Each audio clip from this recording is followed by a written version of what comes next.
Hello friends, welcome to do practice. Last video में हमने cover किया था अकाउंट्स में difference between dissolution of firm और डिसोल्यूशन ऑफ पार्टनरशिप। आज हम आगे कंटिन्यू करेंगे उस चैप्टर को कि जब फर्म डिसॉल्व होती है तो वहाँ पे हम अकाउंट सेटलमेंट कैसे करते हैं, किस सेक्शन के अंडर तो हम सेटलमेंट करेंगे और हम कैसे सेटलमेंट करते हैं। तो सबसे पहली बात कि सेक्शन 48 के अंडर सेटलमेंट होती है। सेक्शन 48 और किस तरीके से होती है। सबसे पहले पेमेंट होती है हमारी, सबसे पहले हम क्या करते हैं कि जो भी हमारा लॉसेस होंगे फर्म में, जो भी लॉसेस होंगे including the deficiency of capital, capital की कमी को लेकर या वैसे भी कुछ लॉसेस होंगे तो उसको हम पेमेंट करेंगे। कैसे करेंगे? सबसे पहले हम पेमेंट करेंगे उन लॉसेस की प्रॉफिट्स में से। उसके बाद भी लॉसेस बचते हैं तो हम पेमेंट करेंगे कैपिटल में से। और उसके बाद भी कुछ लॉसेस बच जाते हैं तो वो हम किससे मंगवाएंगे? पार्टनर से इन देयर प्रॉफिट शेयरिंग रेशो। तो सबसे पहला हमें पॉइंट याद रहेगा सेटलमेंट का कि अगर हमारी फर्म के कुछ लॉसेस हैं तो सबसे पहले लॉसेस कैसे? सिंपल लॉसेस प्लस अगर कैपिटल की कमी को लेकर, कैपिटल की डेफिशिएंसी को लेकर कुछ लॉसेस हैं तो उसको सबसे पहले हम पेड आउट करेंगे प्रॉफिट्स में से। प्रॉफिट्स में से पेड आउट करेंगे, उसके बाद कुछ बचेगा तो कैपिटल में से, और उसके बाद भी हमारे लॉसेस बच जाते हैं और जिनको रिकवर करना है, जिनको पे आउट करना है तो हम उसको पार्टनर्स से मंगवाएंगे इन देयर रेशो। उनकी प्रॉफिट शेयरिंग रेशो में हम पार्टनर से वो पैसा रियलाइज़ करवा लेंगे, मंगवा लेंगे। तो लॉसेस हमारे कवर हो गए प्रॉफिट्स में से, उसके बाद कुछ कमी रहेगी तो कैपिटल में से, उसके बाद भी लॉसेस बचते हैं तो हम पार्टनर से उनके रेशो में मंगवा लेंगे। उसके बाद सेकंड पॉइंट आता है हमारा अकाउंट को सेटल करने का।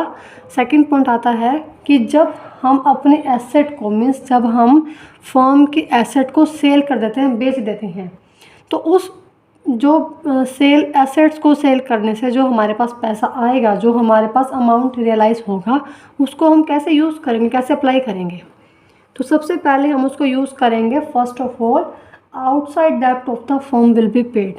सबसे पहले हम क्या करेंगे कि जो हमारी फर्म के आउटसाइड डेटर्स हैं, जिनको हमें पेमेंट करनी है, जो हमारी फर्म से बाहर के आउटसाइडर हैं, सबसे पहले हम उनको पेमेंट करेंगे।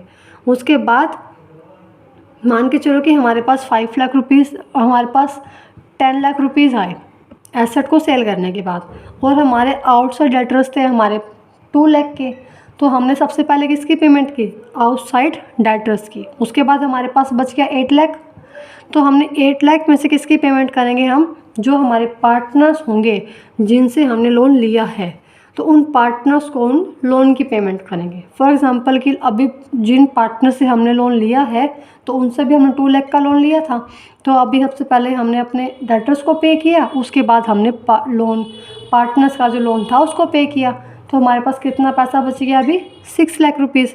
तो उसके बाद जो पैसा बचेगा वो हम करेंगे पार्टनर्स के अकाउंट, जो उनका कैपिटल अकाउंट है पार्टनर्स का, उनके बैलेंस को। फॉर एग्जांपल कि ABC 3 पार्टनर्स हैं और A पार्टनर का 1 लाख रुपीज़ है, B पार्टनर का भी 1 लाख पेमेंट करनी है फर्म को, उसका बैलेंस अकाउंट 1 लाख है, और C पार्टनर का कैपिटल अकाउंट बैलेंस 1 लाख है। तो तीनों का कितना हो गया? 3 लाख का। तो अभी फर्म ने क्या किया? 3 लाख उनको पेमेंट कर ली, मतलब उनके कैपिटल को वापस कर दिया, तो फर्म के पास पैसा बच गया, 3 लाख फिर बच गया। तो फर्म फिर क्या करेगी? जो उसके बाद भी कुछ अमाउंट बचती है तो फर्म डिवाइड कर देगी पार्टनर्स में। If some amount remains then firm divide करती है पार्टनर्स में, will in their profit sharing ratio, जो उनकी रेशियो होगी उसमें डिस्ट्रीब्यूट कर देगी। फॉर एग्जांपल उनकी रेशियो 3:1 है तो उसके अकॉर्डिंग वो अपना जो है डिस्ट्रीब्यूट कर देगी पार्टनर्स में ABC में। तो हमें क्या समझ में आया? सेटलमेंट में 2 पॉइंट हैं। सबसे पहली बात कि कौन से सेक्शन के अंदर होता है? सेक्शन 48। उसके बाद सबसे पहले लॉसेस होंगे तो लॉसेस को हम कवर करेंगे सबसे पहले प्रॉफिट्स में से, उसके बाद कैपिटल में से, और उसके बाद भी कुछ लॉसेस बचते हैं तो हम लास्ट में क्या करेंगे? पार्टनर्स से। देखो अगर हमारे पास कुछ पैसा, फर्म के पास कुछ पैसा बचता है पार्टनर्स को देने के लिए, तो लास्ट में कुछ बचेगा तो पार्टनर्स को उनके रेशो में बांट देंगे। और ऐसे ही अगर पार्टनर्स को कुछ पेमेंट करनी पड़ रही है और उस पेमेंट में भी कुछ पैसा देना रहता है तो फिर फर्म पार्टनर से मंगवा लेती है उनकी रेशो के अंदर। तो अभी मान के चलो वही एग्जांपल लेके चलते कि 10 लाख के लॉसेस थे, उनमें से उन्होंने सबसे पहले प्रॉफिट्स में से कवर किया 2 लाख, उसके बाद बच गए उनके पास 8 लाख। अब 8 लाख में से उन्होंने 3 लाख ले लिया, उन्होंने 3 लाख कवर कर लिया कैपिटल से, तो बच गया 5 लाख। और 5 लाख के बाद, अभी 5 लाख के बाद तो हमारे पास कुछ बचा ही नहीं, हमने अपने प्रॉफिट्स भी यूज़ कर ली और कैपिटल भी यूज़ कर ली। तो उसके बाद हम क्या करेंगे, वो 5 लाख हम पार्टनर से मंगवा लेंगे इन द 3:1 रेशो में। तो जो भी उनकी रेशो होगी उन रेशो में हम पार्टनर से पैसा मंगवा लेंगे। तो सबसे पहले प्रॉफिट्स, देन कैपिटल, और उसके बाद पार्टनर्स जो उनकी हम उन रेशो से मंगवा लेंगे। और उसके बाद ऐसे ही अगर फर्म को एसेट सेल होने से जो अमाउंट रियलाइज़ होगा उसको फर्म यूज़ करके सबसे पहले डेटर्स को पेमेंट करेगी, कुछ पैसा बचेगा तो फिर पार्टनर्स के लोन को पे करेगी, उसके बाद भी पैसा बचेगा तो पार्टनर्स के कैपिटल अकाउंट का जो बैलेंस है उनको वापस करेगी, और उसके बाद भी कुछ पैसा बचता है, जैसे यहाँ पर 3 लाख रुपीज़ बच गए तो वो पेमेंट करेगी पार्टनर्स के इन देयर प्रॉफिट शेयरिंग रेशो। तो अगर आप इसको ऐसा याद रखिए, या फिर अगर आप कहेंगे तो हम नेक्स्ट वीडियो में इसको एक एग्जांपल में भी एक्सप्लेन करके बताएंगे। फ़िलहाल हमने अभी किया settlement of account on dissolution. अभी हम इसी वीडियो में डिस्कस करेंगे आगे कि फर्म डेब्ट क्या होते हैं और प्राइवेट डेब्ट क्या होते हैं, और इन दोनों सेटलमेंट फर्म कैसे करती है। उसके बाद आता है हमारा कि फर्म डेब्ट की पेमेंट कैसे करते हैं और प्राइवेट डेब्ट की पेमेंट कैसे होती है। तो सबसे पहले हमें पता होना चाहिए कि फर्म डेब्ट क्या होते हैं। फर्म डेब्ट वो होते हैं जो फर्म की लायबिलिटीज़ हैं, जो डेब्ट जो क्रेडिटर्स फर्म के ऊपर हैं, मीन्स जो ऋण फर्म के ऊपर हैं, जो फर्म को पेमेंट करनी है आउटसाइड पार्टीज़ को, तो वो होते हैं फर्म डेब्ट। और प्राइवेट डेब्ट वो होते हैं जो कि किसी पार्टनर की पर्सनल लायबिलिटी होती है, जो किसी पार्टनर का प्राइवेट होता है। और प्राइवेट डेब्ट वो होते हैं जो कि किसी पार्टनर के प्राइवेट होते हैं, जो किसी पार्टनर के पर्सनल डेब्ट होते हैं, तो उनको हम प्राइवेट डेब्ट कहते हैं। तो अब बात है कि इन दोनों डेब्ट की पेमेंट कैसे की जाती है। तो जब फर्म अपनी बिज़नेस को डिज़ोल्व करती है, अपनी फर्म को डिज़ोल्व करती है, तो उसके बाद अपने एसेट को सोल्ड आउट करती है।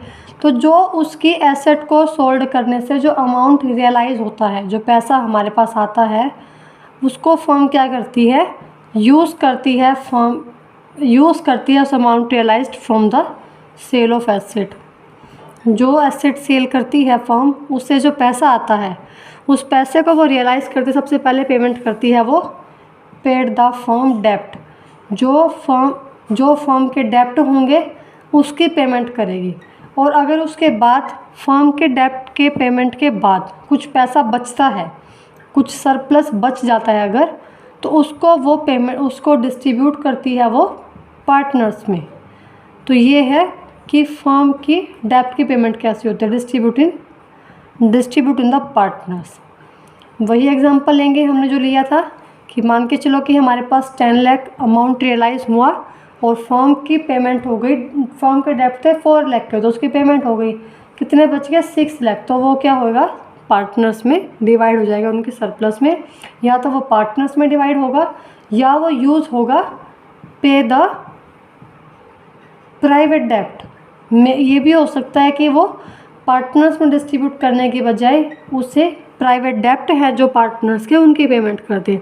जैसे कि अभी पहले फर्म ने अपने डेब्ट पेमेंट कर दिए और उसके बाद कुछ पैसा बचता है, तो फर्म कहती है कि जितने पार्टनर्स के डेब्ट होंगे वो हम ही पेमेंट कर देते हैं क्योंकि हमारे पास पैसा बचा हुआ है। तो वो जो फर्म है या तो वो पार्टनर डिस्ट्रीब्यूट कर देगी उनकी रेशियो के अंदर, या वो कुछ किसी पार्टनर का डेब्ट हुआ प्राइवेट डेब्ट तो उसकी पेमेंट कर देगी। तो ये तो हुआ फर्म डेब्ट। एक और बात फर्म डेब्ट में कि फर्म डेब्ट के लायबल कौन है।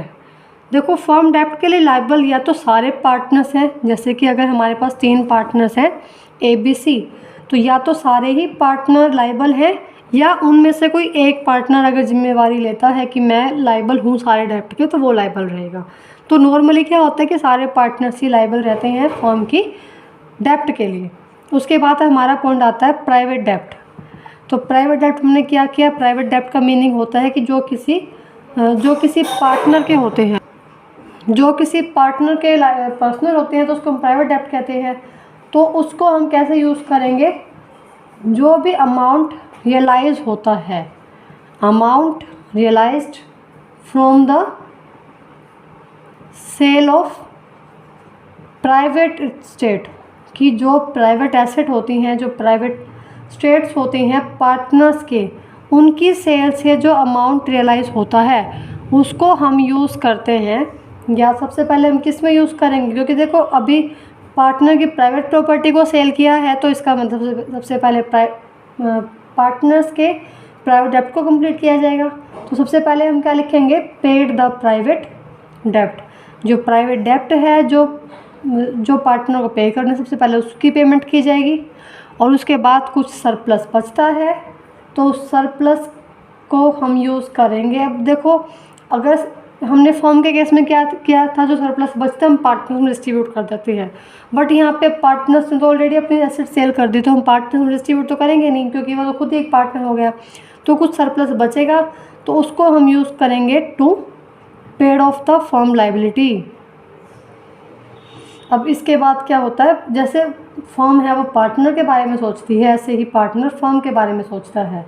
जैसे फर्म ने अपनी पेमेंट करने के बाद, अपने डेब्ट को कंप्लीट करने के बाद पार्टनर्स को पैसा दिया, वैसे ही जो पार्टनर है वो अपनी प्राइवेट एसेट, प्राइवेट स्टेट्स को सेल करने के बाद जो पैसा होगा वो उसमें सबसे पहले अपने डेब्ट को क्लियर करेगी। उसके बाद कुछ पैसा बचता है तो पार्टनर भी फर्म के बारे में सोचता है, पार्टनर वो सारा पैसा कहाँ देगा, फर्म की लाइबिलिटीज़ को पे ऑफ करने के लिए देगा। वही एग्जांपल लेके चलेंगे, 10 लाख के हमारे पास पैसा आया, अमाउंट रियलाइज़ हुई, उनके प्राइवेट डेब्ट थे 3 लाख के, तो उनको क्लियर ऑफ करने के बाद हमारे पास बच के 7 लाख रुपीज़, तो उसको पार्टनर ने क्या किया, फर्म को दे दिया कि आप अपने लाइबिलिटीज़ को पे ऑफ कर दो। तो ये था हमारा फर्म डेब्ट और प्राइवेट डेब्ट की। इसकी पेमेंट कैसे होती है, यहाँ पे आएगा sale of asset of the firm. हमने सेल ऑफ फर्म लिख दिया, sale of asset of the firm की जो हमने एसेट सेल की है उससे क्या आएगा। तो एक छोटे छोटे 2 पॉइंट है, एक तो सेटलमेंट वाला वो सेक्शन 48 में आएगा, और एक पेमेंट ऑफ फर्म डेब्ट एंड प्राइवेट डेब्ट। अगर आपको इस कंप्लीट टॉपिक में कुछ भी डाउट है तो आप हमें कमेंट में पूछ सकते हैं, कमेंट सेक्शन आपके लिए ही है। और अगर आपको वीडियो पसंद आ रही है तो वीडियो को लाइक कीजिए, शेयर कीजिए, कमेंट कीजिए एंड चैनल को सब्सक्राइब कीजिए ताकि आपको आने वाली वीडियो की नोटिफिकेशन मिल जाए। और ये जो टॉपिक है आप थ्योरी पार्ट अच्छे से कीजिए, क्योंकि ये सारा ही टॉपिक बहुत ज़्यादा इंपॉर्टेंट है, और जो एग्ज़ाम में मोस्टली इससे थ्योरी पार्ट से क्वेश्चन बनता है, थ्योरी से क्वेश्चन बनता है, तो आप इसको बिल्कुल अच्छे से और एक एक पॉइंट अच्छे से कीजिएगा।